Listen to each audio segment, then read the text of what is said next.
रयतेचे राजे छत्रपती शिवराय क्रांती फुले महात्मा ज्योतिराव फुले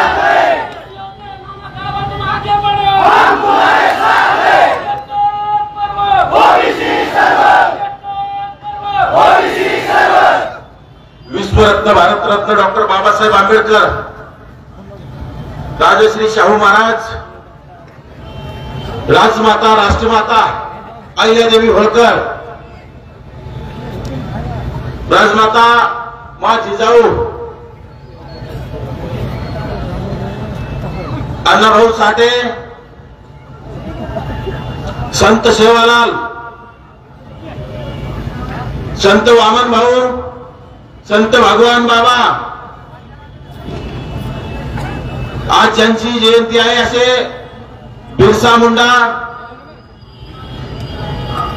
माता फातेमा, माता सावित्री, माता रमाई आणि ज्यांनी बहुजनांच्या कल्याणासाठी आपलं पूर्ण आयुष्य खर्ची घातलं असे स्वर्गीय लोकनेते गोपीनाथरावजी मुंडे साहेब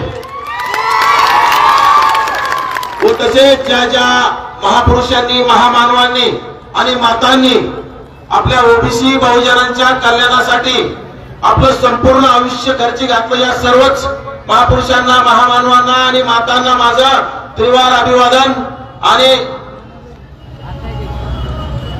मानवंदना।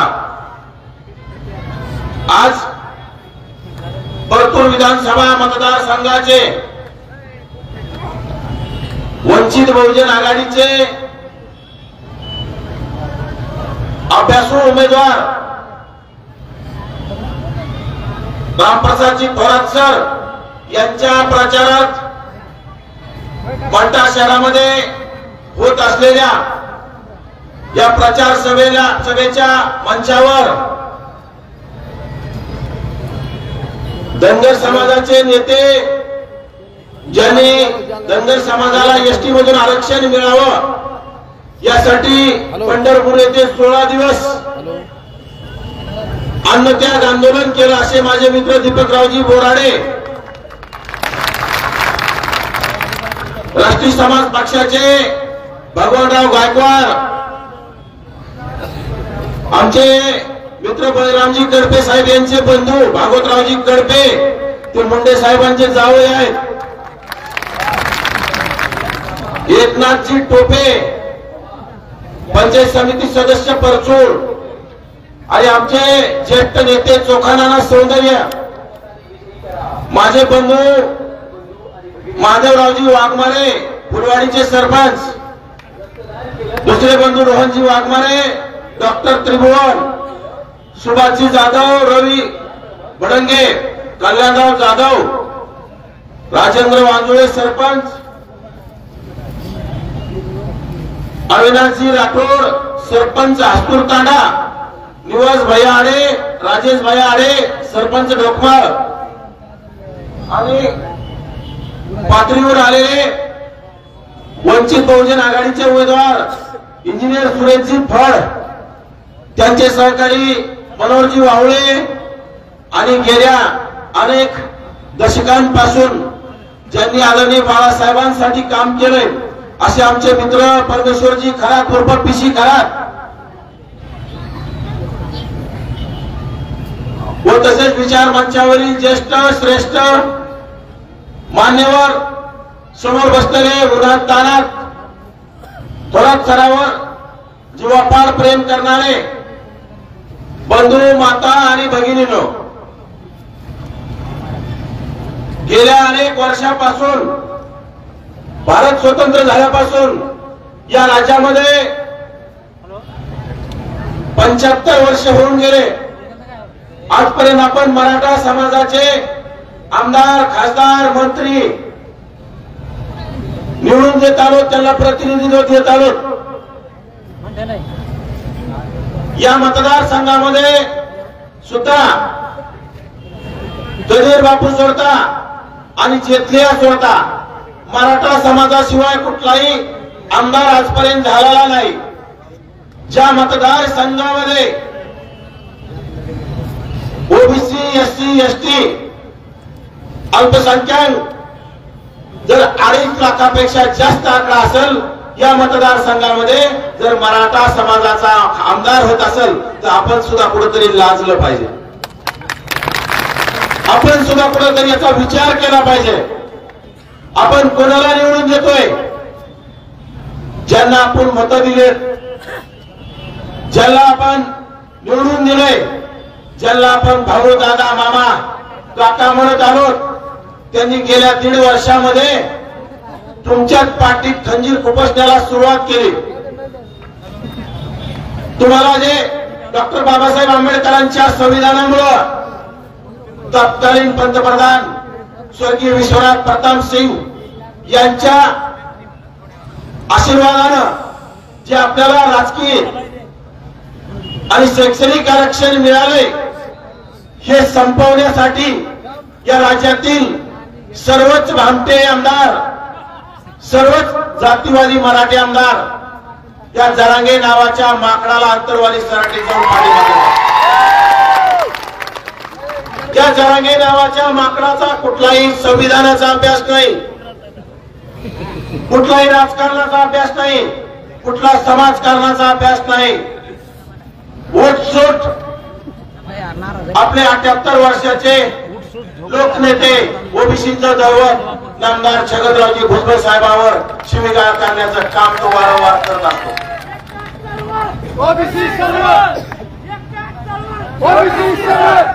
ज्या माणसामुळं मराठा समाजाचं वाटोळं झालं, जो माणूस स्वतःची सत्ता गेली की मराठा दलित, मराठा मुस्लिम, मराठा ओबीसी वाद लावण्याचं काम करत असेल तर तो माणूस कोण आहे बघा? शरद पवार। कोण आहे? शरद पवार। शरद पवारांचं वय गेलं पण सोय नाही आली त्याला आणखी।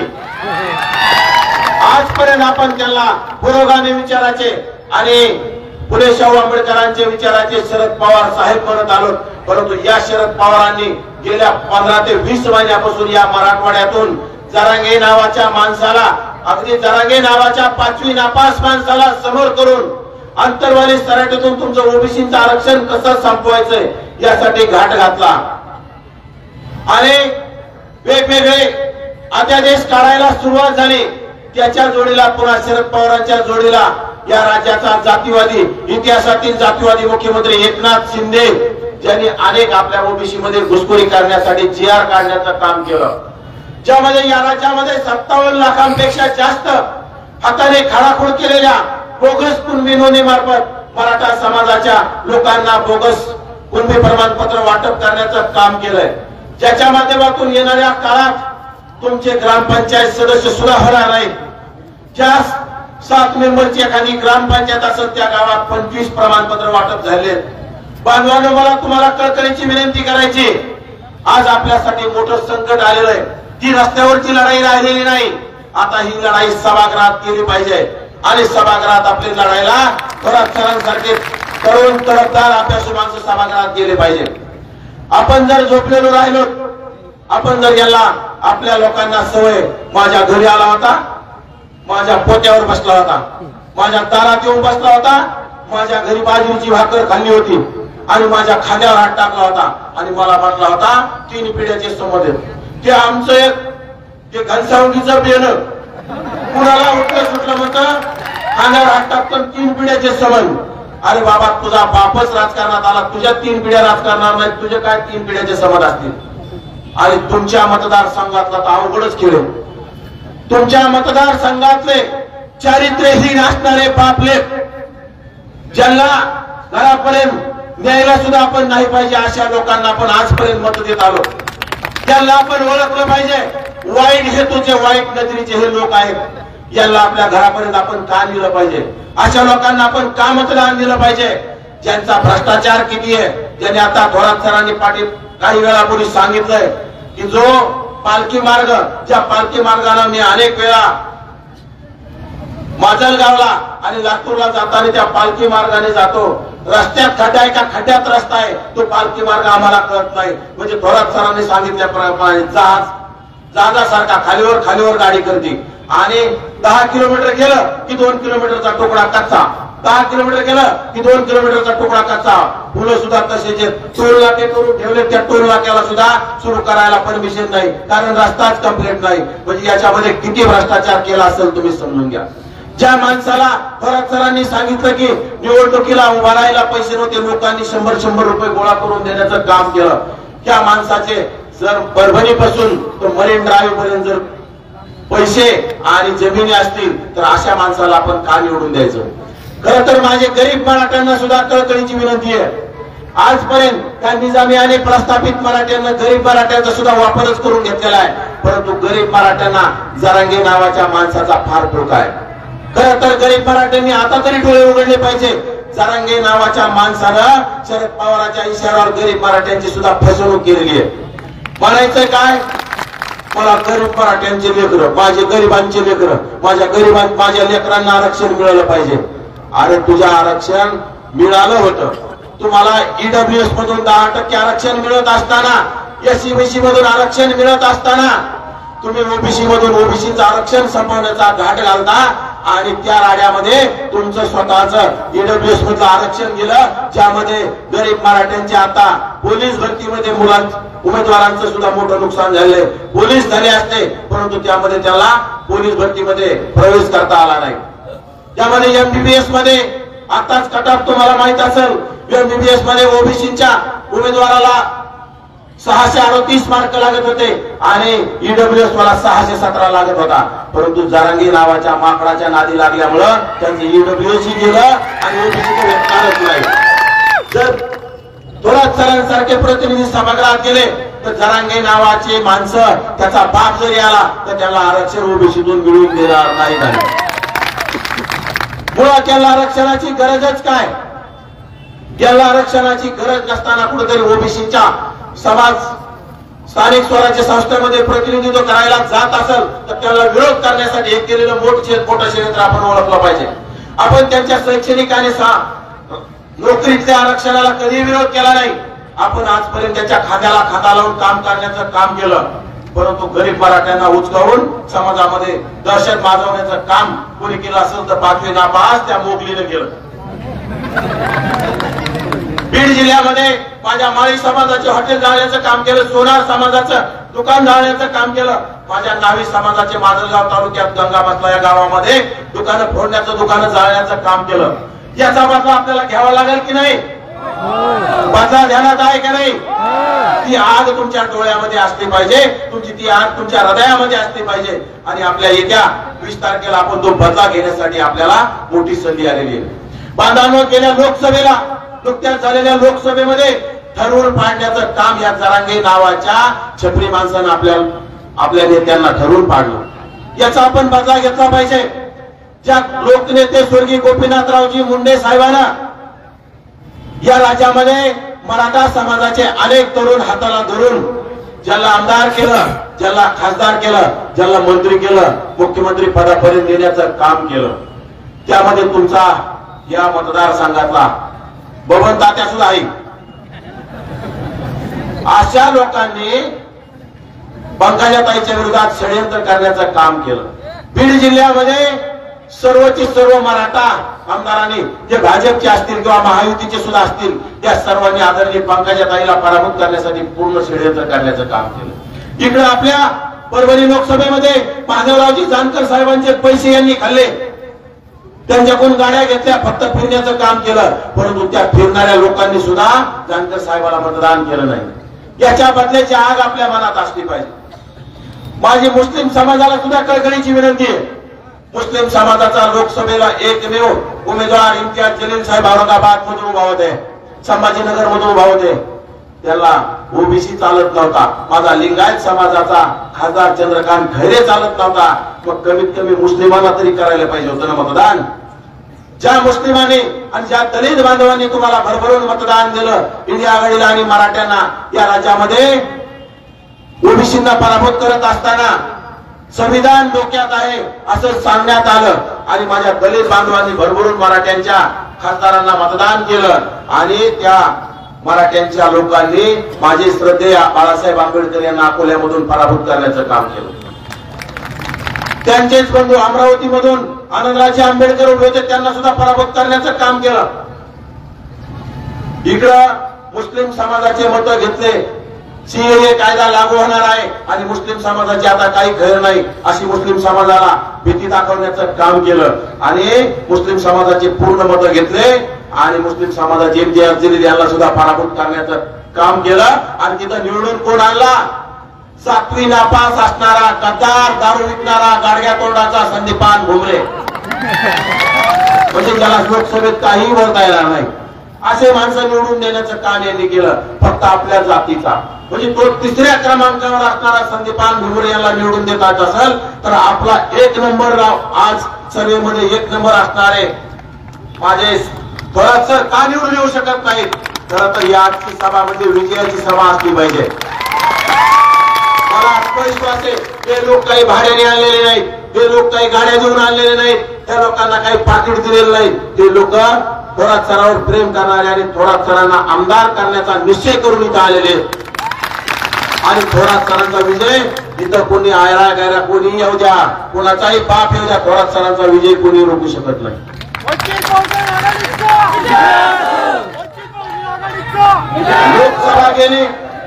लोकसभा गेली लोकसभा संपली की यांनी पुन्हा सुरू केला हैदराबाद गॅजेट, हैदराबाद गॅजेट. आणि हैदराबाद गॅजेट म्हणजे काय? हैदराबादला कशाला गेले होते? निजामाच्या लेकराची संडास धुवायला गेले होते हैदराबादला का आमच्या सारख्या कुंड्याच्या लेकरांसारखे, आमच्या 12 बलुतेदार 18 बलुतेदार लोकांच्या लेकरासारखे, माझ्या नावे बांधवांसारखे तिथं दाड्या घराला गेले होते का निजामाचे? का कपडे धुवायला गेले होते? आमच्या हैदराबादची गॅजेट आणि आमच्या हैदराबाद मध्ये नोंदी सापडल्या. अरे यांनी छत्रपती शिवरायांना सुद्धा सोडलं नाही, त्या निजामी मराठ्यांनी, या प्रस्थापित मराठ्यांनी छत्रपती शिवरायांना सुद्धा सोडलं नाही, संभाजी राजांना सोडलं नाही सत्तेसाठी आणि मालमत्तेसाठी. अशा लोकांना आपण का निवडून दिलं पाहिजे? ज्या लोकांनी आजपर्यंत तुम्हाला झुंजवत ठेवलं, छोटे छोटे चॉकलेट द्यायचे आणि तुमच्या खांद्यावर हात टाकायचा, तुम्हाला कुठेतरी पंचायत समिती सदस्य करतो, जिल्हा परिषद सदस्य करतो असं तुम्हाला सांगायचं आणि तुम्हाला पराभूत करण्यासाठी पूर्ण षडयंत्र करण्याचं काम केलं. आज तुमच्या मतदारसंघामध्ये सर्व एकत्र आलेले मला माहिती कळाली, मराठा समाजाने कुणा 1 जणाला पाठिंबा देण्याचं काम केलंय, परंतु आपल्यामध्ये तर एकच उमेदवार आहे. आपल्या उमेदवाराला आपल्या ओबीसीने जर सर्वांनी जर पाठिंबा दिला तर आपला उमेदवार 2 लाखापेक्षा जास्त मतदान घेईल. आपल्याला त्यांचं मतदान गरजच नाही, त्यांचं मतदान मागण्याची गरज नाही. आणि माझ्या बंजारा समाजाला माझी कळकळीची विनंती आहे, मी नांदेड जिल्ह्यामध्ये काल 3 सभा घेतल्या, माझी रॅली होती आणि नांदेड जिल्ह्यात माझ्या अनेक सभा अनेक उमेदवारांसाठी झाल्या.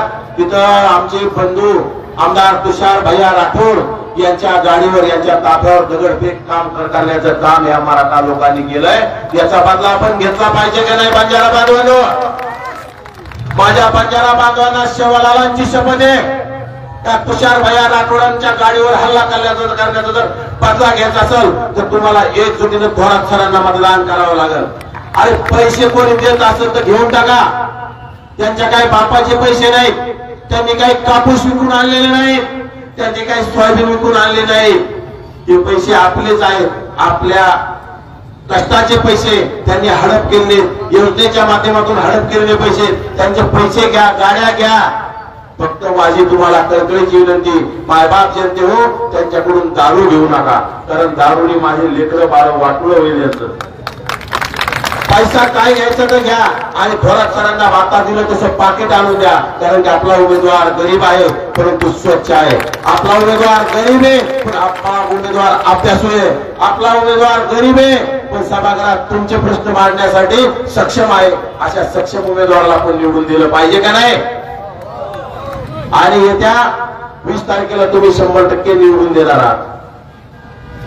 जरांगे नावाची झुंडेजाई जर संपायची असेल आणि आरक्षण जर टिकवायचं असेल तर श्रद्धेय बाळासाहेब आंबेडकरांनी सांगितलं, या राज्यामध्ये 100 पेक्षा जास्त ओबीसीचे आमदार गेले पाहिजे। त्यासाठी श्रद्धेय बाळासाहेब आंबेडकरांनी वंचित बहुजन आघाडीच्या वतीने 100 पेक्षा जास्त तिकीट दिलेत।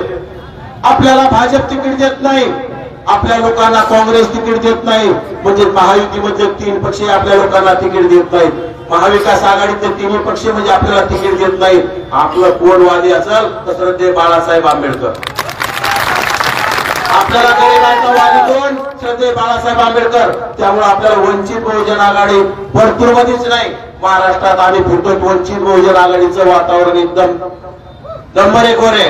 कारण तुमचं आरक्षण धोक्यात असताना ज्या माणसावर रस्त्यावर उतरून तुमचं आरक्षण वाचावं यासाठी रॅली काढली, पदयात्रा काढली, तो माणूस कोण असेल? श्रद्धेय बाळासाहेब आंबेडकर।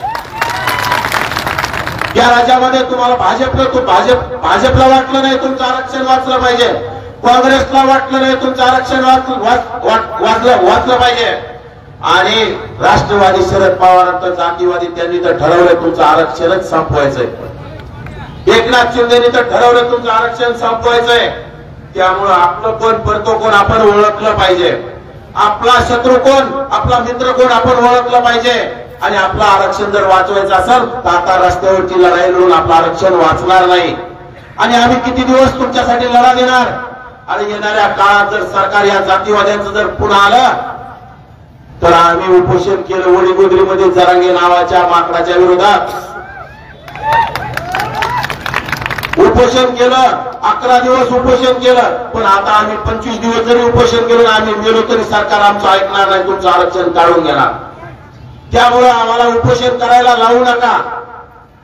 आणि आता आम्ही सुद्धा कंटाळून गेलो, तुम्हाला हात जोडतो, तुमच्या सर्व ओबीसी बहुजन बांधवाला मी हात जोडतो, आम्ही कंटाळून गेलो तुम्हाला सांगू तुम्ही जर आता परिवर्तन केलं नाही आम्ही सुद्धा तुमच्यासाठी उतारणार नाही। आम्हाला संसार आहे, आम्हाला लेकरं बाळ आहेत, आम्ही सर्व सोडून या राज्यामध्ये फिरतो।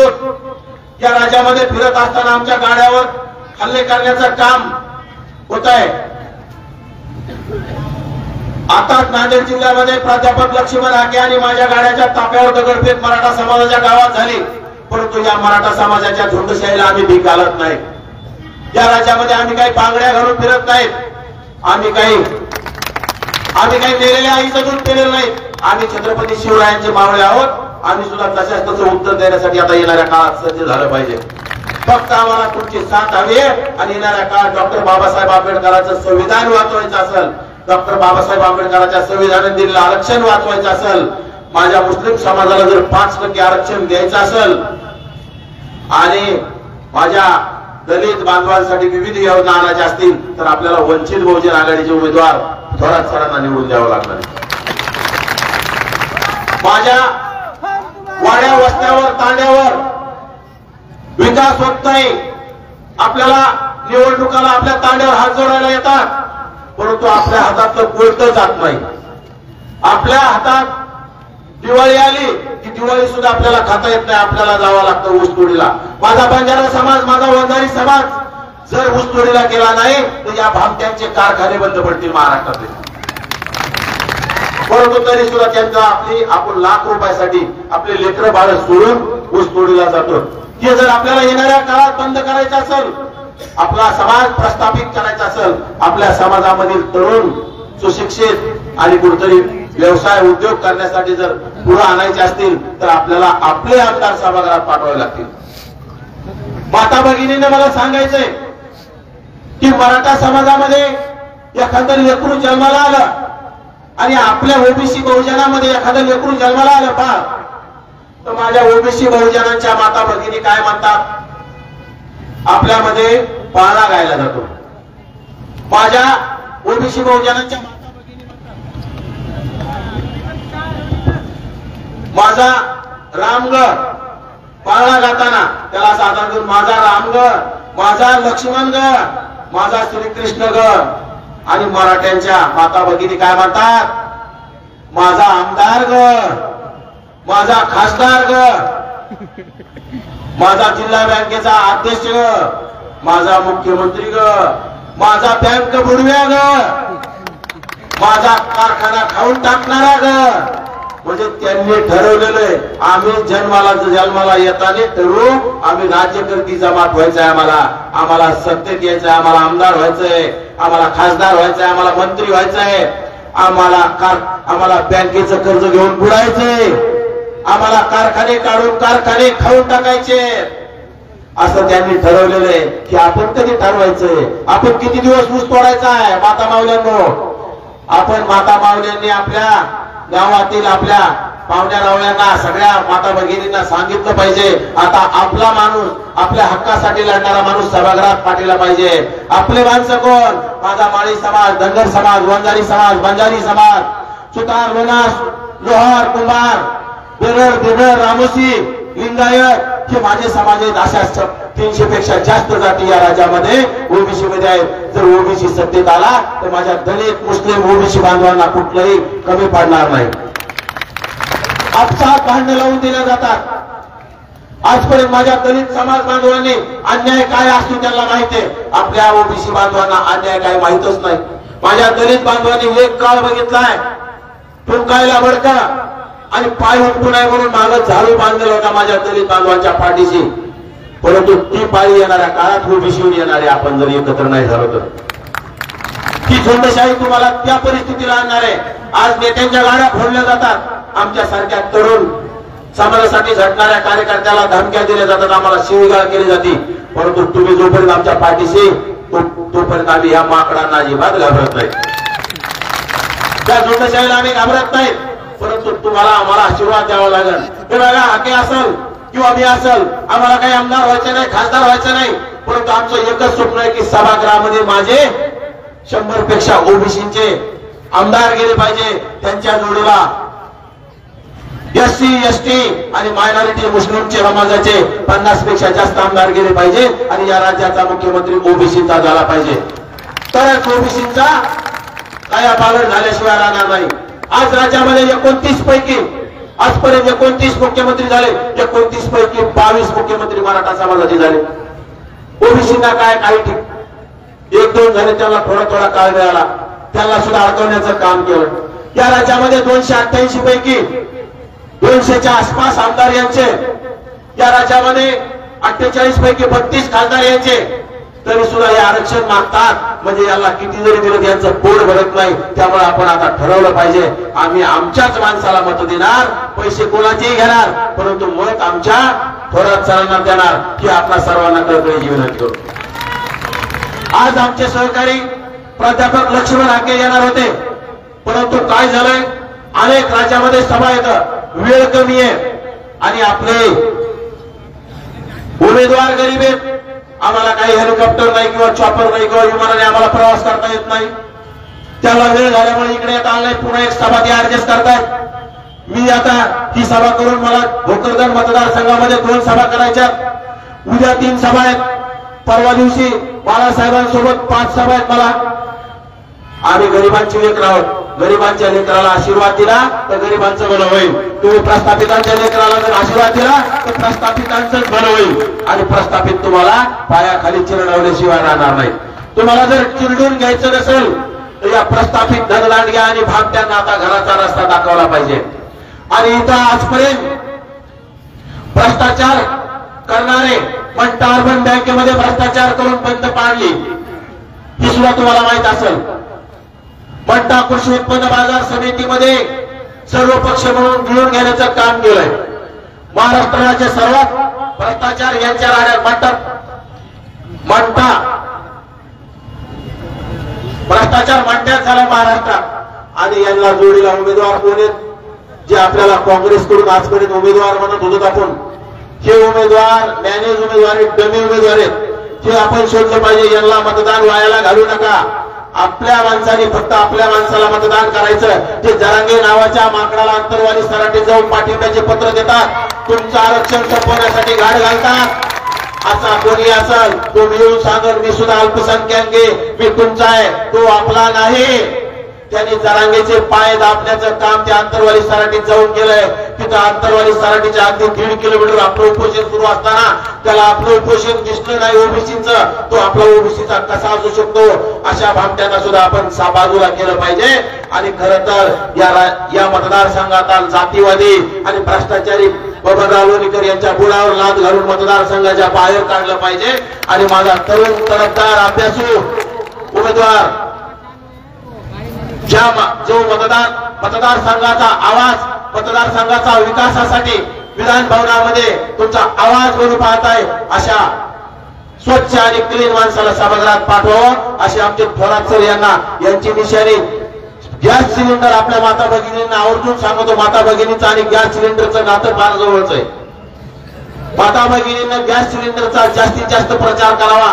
आणि सर्व मतदार बंधूंना माझी पुन्हा एकदा कळकळीची विनंती, येत्या 20 तारखेला थोरात सरांच्या गॅस सिलेंडरचं बटन दाबून आपण त्यांना लाखात निवडून आणण्याचं, लाखाची लीड देऊन प्रचंड मताने विजयी करावं अशी आपणास विनंती करतो आणि माझं भाषण थांबवतो.